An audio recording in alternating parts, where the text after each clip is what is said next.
Hello dear students, as usual I am Navneel God from Tagore School Parbatsar and we are studying our social science book of class 8th in this video. इस video में हम लोग study कर रहे हैं हमारी class 8 की social study social science book, सामाजिक विज्ञान की बुक। और सामाजिक विज्ञान में जैसा कि आपको नॉलेज में है, there are 3 books in social science in 8th class. 8th class में सोशल साइंस में 3 बुक्स हैं, उसमें से अभी हम लोग जो बुक रीड कर रहे हैं, स्टडी कर रहे हैं, वो है सामाजिक एवं राजनीतिक जीवन part 3rd। And we have completed most of first lesson of this book. इस बुक का जो ज्यादातर फर्स्ट लेसन का जो ज्यादातर हिस्सा है वो हम लोग कंप्लीट कर चुके हैं। And the first lesson is इस बुक का जो फर्स्ट लेसन है वो है हमारा संविधान। जैसा कि आप लोग पढ़ चुके हैं भारतीय संविधान। हम लोग इस बुक में इस चैप्टर में भारतीय संविधान के बारे में पढ़ रहे हैं। सबसे पहले हमने पढ़ा कि किसी भी देश को, किसी भी लोकतंत्र को संविधान की जरूरत क्यों होती है। उसके बाद हम लोग संविधान के विविध आयामों को स्टडी कर रहे हैं, पढ़ रहे हैं। और अब जो लास्ट आयाम बचा है संविधान का, आज हम लोग उसको स्टडी करेंगे और उसके बाद में ये लेसन अपना कंप्लीट हो जाएगा और इसके क्वेश्चन आंसर भी हम लोग स्टार्ट करेंगे। अभी हम लोग स्टडी कर रहे हैं संविधान के आयामों को लेकर के, संविधान की विशेषताओं को लेकर के। 5वां संविधान का जो आयाम यहां पर बताया गया है वो है धर्मनिरपेक्षता। धर्मनिरपेक्षता का मतलब है यहां पर अपने देश में सभी धर्मों को समान समझा जाता है, किसी एक धर्म के आधार पर शासन नहीं होता है, ये धर्मनिरपेक्षता कहलाती है। तो यहाँ पर इसमें हम स्टडी करेंगे डिटेल से धर्मनिरपेक्षता के बारे में। धर्मनिरपेक्ष राज्य वह होता है जिसमें राज्य अधिकृत रूप से किसी भी धर्म को राजकीय धर्म के रूप में बढ़ावा नहीं देता। यानी कि किसी भी देश में जब धर्म के आधार पर शासन नहीं होता है तो उसको धर्मनिरपेक्ष शासन कहते हैं। यहां पर जैसा कि हम लोग जानते हैं भारत में सभी धर्मों को समान आदर दिया जाता है। जब देश का विभाजन हुआ 1947 में तो पाकिस्तान धर्म के आधार पर निर्मित हुआ और वहां पर धर्मनिरपेक्ष राज्य नहीं है, वो धर्मनिरपेक्ष राष्ट्र नहीं है, वो एक धर्म के आधार पर चलने वाला राष्ट्र बना। लेकिन भारत धर्मनिरपेक्ष राष्ट्र बना, यहां पर धर्म के आधार पर राष्ट्र को चलाने की व्यवस्था नहीं की गई। तो धर्मनिरपेक्ष राज्य वह होता है जिसमें राज्य अधिकृत रूप से किसी भी धर्म को राजकीय धर्म के रूप में बढ़ावा नहीं देता। यानी गवर्नमेंट का कोई धर्म नहीं होता जिस देश में, या देश की व्यवस्था, देश की प्रणाली, शासन प्रणाली, नियम, कायदे, कानून जब धर्म के आधार पर नहीं होते, किसी भी एक खास धर्म के आधार पर नहीं होते, तो इसको धर्मनिरपेक्षता कहते हैं। इसके बारे में हम अगले अध्याय में और विस्तार से पढ़ेंगे। अब आप इस बात को समझने लगे होंगे कि कभी कभी देश का इतिहास यह तय कर देता है कि देश का संविधान कैसा होगा। संविधान उन आदर्शों को तय करने में एक महत्वपूर्ण भूमिका निभाता है जिन्हें हम अपने देश और अपने प्रतिनिधियों के मत के जरिए साकार करना चाहते हैं। देखिए, संविधान उन आदर्शों को तय करने में एक महत्वपूर्ण भूमिका निभाता है। जो आदर्श हम अपने देश में स्थापित करना चाहते हैं, हम यानी देश के नागरिक, जिन आदर्शों को देश के नागरिक अपने देश में स्थापित करना चाहते हैं, जैसा हम देश को बनाना चाहते हैं, उन मापदंडों को स्थापित करने का काम, उस व्यवस्था को बनाने का काम संविधान करता है। यही बात यहां पर लिखी गई है। संविधान उन आदर्शों को तय करने में एक महत्वपूर्ण भूमिका निभाता है जिन्हें हम अपने देश और अपने प्रतिनिधियों के जरिए साकार करना चाहते हैं। हम जनप्रतिनिधि क्यों चुनते हैं, हम नेताओं को क्यों चुनते हैं? क्योंकि उनके माध्यम से हम कुछ ऐसा देश में देखना चाहते हैं जैसा हमारे मन में दिमाग में कल्पना है, उस तरह का एक वातावरण हम देखना चाहते हैं। तो उस वातावरण को कैसे निर्माण किया जाएगा, उसके लिए क्या रास्ता होगा, क्या नियम होंगे, ये सब संविधान तय करता है। जिस तरह फुटबॉल के नियम बदलते ही खेल बदल जाता है। मान लीजिए एक फुटबॉल है, लेकिन उसके नियम बदल दिए और उसको नियम ये कर दिया कि फुटबॉल पैर से नहीं खेल करके हाथ से खेला जाएगा, तो क्या वो फुटबॉल रहेगा? फिर वो फुटबॉल खेल ही नहीं रहेगा, फिर वो हैंडबॉल बन जाएगा या कुछ और खेल बन जाएगा। तो नियम बदलते ही खेल बदल जाता है। उसी तरह जिन देशों के संविधान में भारी बदलाव आ जाते हैं, वहां देश का बुनियादी स्वरूप ही बदल जाता है। संविधान, जैसे फुटबॉल के खेल में नियम बदलते ही खेल बदल जाता है, वैसे ही देश के अंदर नियम कौन तय करता है? संविधान तय करता है। तो छोटे छोटे बदलाव तो संविधान में चलते रहते हैं, हर देश में चलते रहते हैं। लेकिन अगर किसी देश के संविधान में, ये देखिए, बुनियादी स्वरूप बदल जाता है, यानी बेसिक जो चीजें हैं, जो मूलभूत चीजें हैं किसी संविधान की, अगर उनको बदल दिया जाता है तो बड़ा परिवर्तन आ जाता है उस देश में। तो जब किसी संविधान में भारी बदलाव आ जाते हैं, वहां उस देश का बुनियादी स्वरूप भी बदल जाता है, क्योंकि संविधान के आधार पर ही तो देश चलता है। तो संविधान में बड़ा परिवर्तन आएगा तो देश में भी बड़ा परिवर्तन आएगा। हम नेपाल में ये देख चुके हैं। नेपाल में पहले राजा का शासन हुआ करता था, तो वहां पर संविधान तो था, लेकिन सारे राजाओं, उसके पहले तो संविधान नहीं था, फिर लोगों ने आंदोलन करके संविधान बनवाया, लेकिन जो संविधान बना उसमें भी सारी ताकत राजा के हाथ में थी। फिर आंदोलन हुआ, फिर वो ताकत मंत्रिमंडल के पास आई, राजा के पास से। तो नेपाल में ये चीजें देखी जा चुकी है। वहां लोकतंत्र बनाने की जरूरत के साथ ही एक नए संविधान की जरूरत भी पैदा हो गई थी। तो पहले तो लोकतंत्र ही नहीं था, वहां राजशाही थी, मोनेस्ट्री जिसको कहते हैं इंग्लिश में। राजा का शासन था तो लोकतंत्र नहीं था, वहां पर राजतंत्र था और उसमें संविधान भी नहीं था। लेकिन बाद में लोकतंत्र की मांग की लोगों ने, तो संविधान बना, लेकिन फिर भी उसमें ताकत राजा के पास ही थी। बाद में फिर आंदोलन हुआ कि ताकत भी जनप्रतिनिधियों के पास होनी चाहिए, मंत्रिमंडल के पास होनी चाहिए। तो फिर आंदोलन हुआ, तो फिर बाद में उसमें बड़ा परिवर्तन किया गया संविधान में, और ताकत जो है वो लोकतंत्र के पास आ गई, लोगों के पास आ गई। ऊपर हमने भारतीय संविधान के जिन आयामों का जिक्र किया है, वे कई बार काफी जटिल दिखाई देते हैं और उन्हें समझने में मुश्किल भी महसूस होती है। लेकिन अभी आप इस बारे में ज्यादा फिक्र न करें। इस पुस्तक के बाकी अध्यायों में और अगली कक्षाओं में भारतीय संविधान के इन सभी पहलुओं के बारे में आप लगातार सीखते जाएंगे, ठोस रूप से उनका अर्थ जान पाएंगे। यानी अभी आपने जो स्टडी की है, हालांकि मैंने आपको बहुत ही सरलता से समझाई ये सारी चीजें, और आशा करता हूं कि आप समझ भी चुके होंगे काफी चीजें, लेकिन फिर भी बुक का जो लेखक है वो ये कह रहा है कि फिर भी अगर आपको ये चीजें समझ में नहीं आई हो तो ये चीजें डिटेल से हम आगे की लेसन्स में भी पढ़ेंगे और आगे की कक्षाओं में भी हम पढ़ेंगे, और फिर आप इनका डिटेल से अर्थ जान जाएंगे। यहां पर लिखा है ग्रीन ब्लू लेटर्स में, संविधान स्काई लेटर्स में, संविधान में मूल कर्तव्यों का भी उल्लेख किया गया है। देखिए, जैसे हमने इस लेसन में मूल अधिकारों के बारे में पढ़ा था कि हर व्यक्ति को, हर नागरिक को संविधान में कुछ मूल अधिकार दिए गए हैं, उनको कोई छीन नहीं सकता है। अगर कोई उन अधिकारों का हनन करता है तो वो न्यायालय में जा सकता है अपने अधिकारों की रक्षा के लिए। ऐसे ही जब लोगों को अधिकार दिए गए हैं तो लोगों के कर्तव्य भी तो हैं देश के प्रति। खाली अधिकार तो मिल गए लोगों को और काम कुछ नहीं करते अपनी ओर से, तो ये तो गलत हो जाएगा। तो अधिकार के साथ में कर्तव्य भी जुड़ते हैं। अगर आपको कहीं पर भी अधिकार मिलते हैं तो साथ में आपके कर्तव्य भी होते हैं, आपको भी कुछ करना पड़ता है।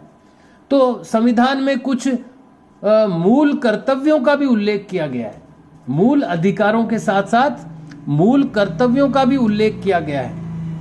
अपने शिक्षक की सहायता से पता लगाएं कि ये कर्तव्य कौन से हैं और लोकतंत्र में नागरिकों द्वारा इन कर्तव्यों का पालन करना क्यों महत्वपूर्ण है।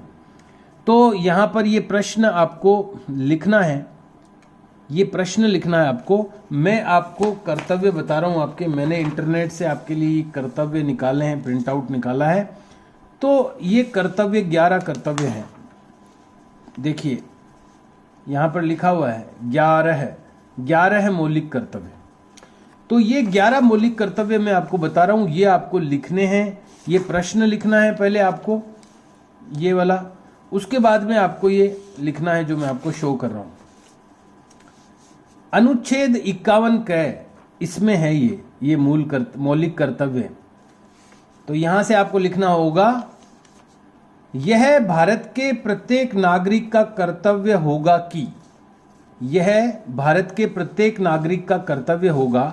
11 कर्तव्य हैं नागरिकों के, उसमें से ABCD नहीं लिख के आप 1 2 3 4 लिख दो, तो 11 की नंबरिंग भी हो जाएगी और ABCD भी नहीं लिखना पड़ेगा।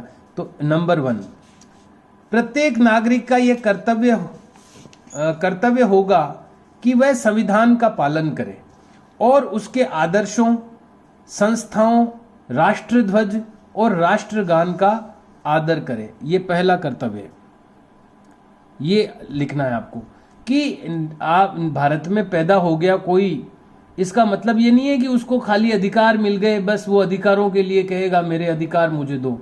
उसका कर्तव्य भी है, उसको कुछ पालन भी करने पड़ेंगे देश के नियम।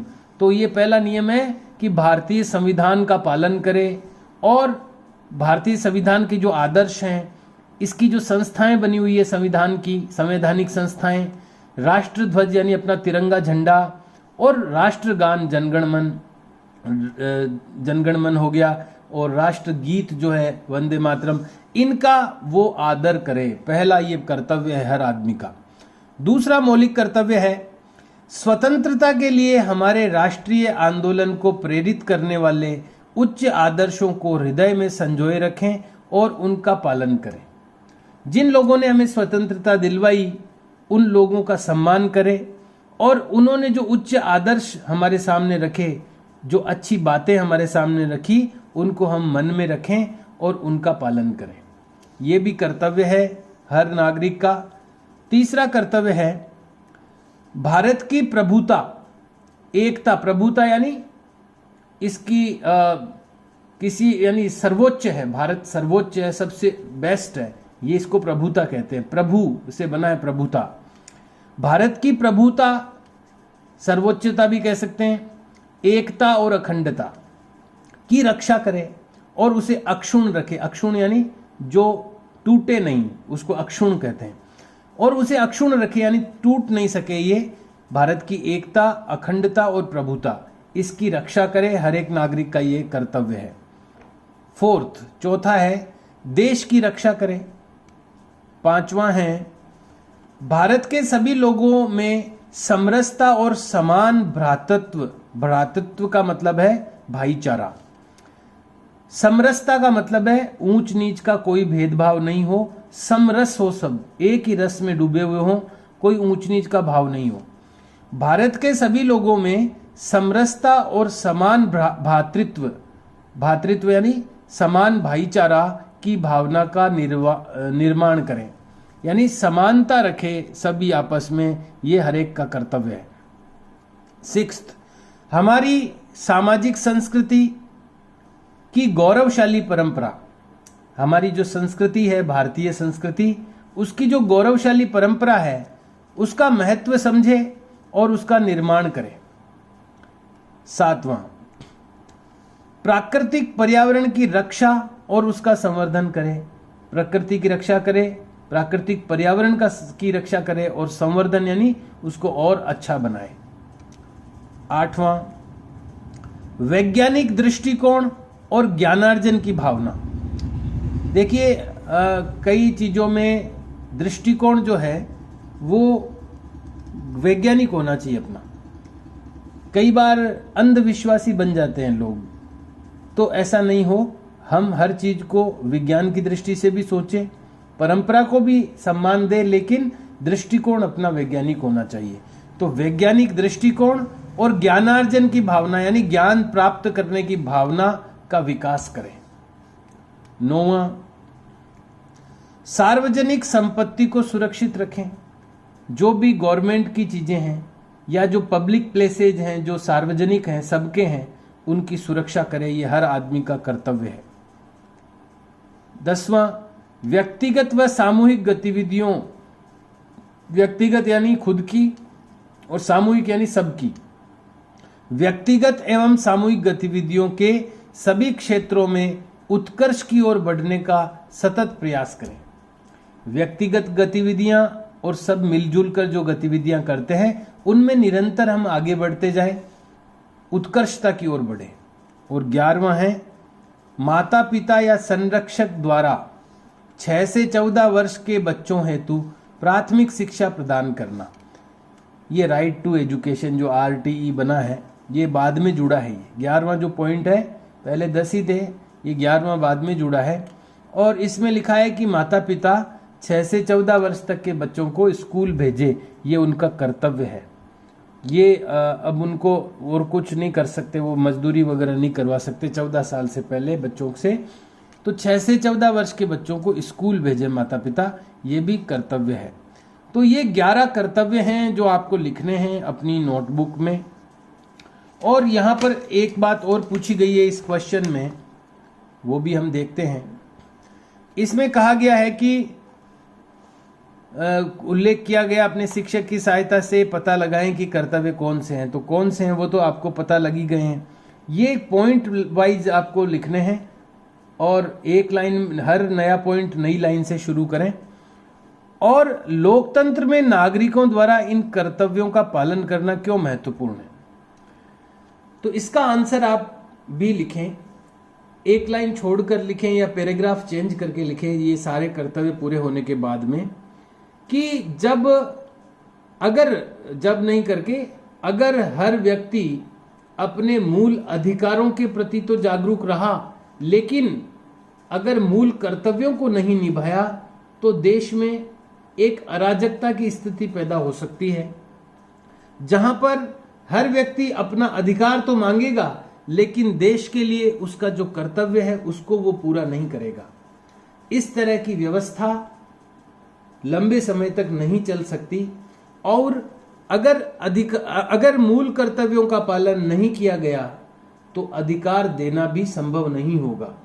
अतः मूल अधिकारों के साथ मूल कर्तव्यों का भी अहम स्थान है। और व्यक्ति को अगर मूल अधिकार प्राप्त करने हैं तो उसको मूल कर्तव्यों का निर्वहन भी करना पड़ेगा। ये आप इसमें लिख दें कि ये क्यों आवश्यक है। उसके बाद हम लोग आगे चलेंगे। लिखा है 11 मौलिक कर्तव्यों में से प्रत्येक से संबंधित रेखा चित्र, तस्वीरें बनाएं अथवा उन पर कविताएं, गीत लिखें तथा कक्षा में इन पर चर्चा करें। तो अभी तो 11 कर्तव्य ही इस बुक में नहीं थे, वो अपन ने इंटरनेट से निकाल के लिखे हैं। तो अब जब खुलेगी कक्षाएं तो कोई ऐसा रख लेंगे कंपटीशन जैसा, या प्रोजेक्ट दे देंगे आपको कि इस कर्तव्य के आधार पर कोई रेखा चित्र बना के लाएं, कोई कविता लिखें। तो ऐसा कर सकते हैं अपन। तो इसमें जब स्कूल ओपन होगी तो अपन इसको जरूर करेंगे। आप इसको मुझे बता दें स्कूल खुलने के बाद, तो अपन इसको करेंगे। यहाँ पर जैसा कि साइड में कुछ चीज़ें दी जाती है, यहाँ उनको भी देख लेते हैं। जैसा कि आप देख रहे हैं यहाँ पर जवाहरलाल नेहरू जो भारत के प्रथम प्रधानमंत्री थे, ये डॉक्टर, ये क्लियरली नहीं दिख रहे हैं कौन है। ये डॉक्टर राजेंद्र प्रसाद हैं जो भारत के प्रथम राष्ट्रपति थे। ये महात्मा गांधी हैं, ये महात्मा गांधी हैं। तो ये क्या है, अभी इसमें इनका डिस्क्रिप्शन दिया हुआ है, पढ़ते हैं इसमें क्या लिखा है। उपरोक्त तस्वीरों में 24 जनवरी 1950 को, 1950 में अपना देश का संविधान लागू हुआ था 26 जनवरी को, यानी 26 जनवरी से 2 दिन पहले की बात है। 26 जनवरी 1950 को अपना संविधान लागू हुआ था, इसीलिए अपन 26 जनवरी गणतंत्र दिवस के रूप में मनाते हैं, रिपब्लिक डे के रूप में। तो उससे 2 दिन पहले यानी 24 जनवरी 1950 को संविधान सभा के विभिन्न सदस्य अपनी आखिरी बैठक में संविधान की एक प्रति पर हस्ताक्षर कर रहे हैं। सबसे ऊपर वाले चित्र में प्रधानमंत्री जवाहरलाल नेहरू दस्तखत कर रहे हैं, ये देखिए। ये जवाहरलाल नेहरू है, ये दस्तखत कर रहे हैं। अच्छा ये है, ये तो कोई दूसरे हैं, ये है जवाहरलाल नेहरू, ये दस्तखत कर रहे हैं। और दूसरे चित्र में संविधान सभा के अध्यक्ष डॉक्टर राजेंद्र प्रसाद हैं। ये डॉक्टर राजेंद्र प्रसाद हैं, ये संविधान बनाने की जो सभा बनी थी उसके अध्यक्ष थे, संविधान निर्मात्री सभा के अध्यक्ष थे डॉक्टर राजेंद्र प्रसाद हैं ये। और सबसे निचले चित्र में दाएं से बाएं क्रम में जो लोग दिखाई दे रहे हैं, दाएं से बाएं के क्रम में जो लोग दिखाई दे रहे हैं, पहला है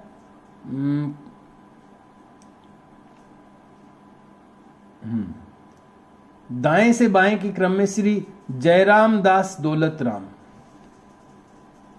ये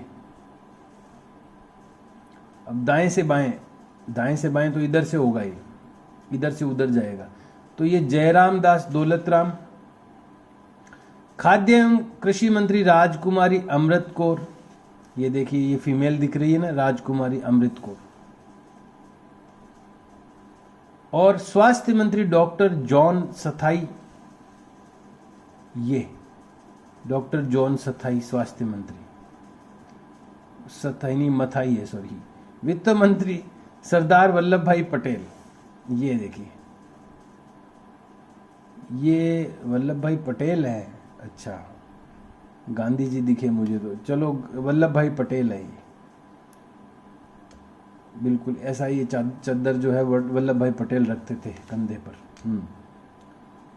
उप प्रधानमंत्री तथा उनके पीछे श्री, ये उप प्रधानमंत्री थे सरदार वल्लभ भाई पटेल जो थे वो देश के उप प्रधानमंत्री और गृह मंत्री दोनों थे, तथा उनके पीछे श्री जगजीवन राम, ये जगजीवन राम, बाबू जगजीवन राम। श्रम मंत्री, ये श्रम मंत्री थे बाबू जगजीवन राम, ये खड़े हैं। तो ये देश के पहले मंत्री थे, ये याद रखने की भी चीज है। देखो कि संविधान निर्मात्री सभा के अध्यक्ष कौन थे, डॉक्टर राजेंद्र प्रसाद, ये ध्यान में रखने का है। उसके बाद में देखो देश के पहले खाद्य एवं कृषि मंत्री जयराम दास दौलत राम, ये याद रखने की चीजें हैं। देश की पहली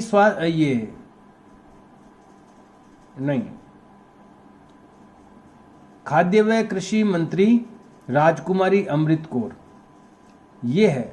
तो देश की पहली खाद्य एवं कृषि मंत्री कौन थी, राजकुमारी अमृत कौर। स्वास्थ्य मंत्री कौन थे पहले, डॉक्टर जॉन मथाई। पहले वित्त मंत्री डॉक्टर वल्लभ भाई पटेल।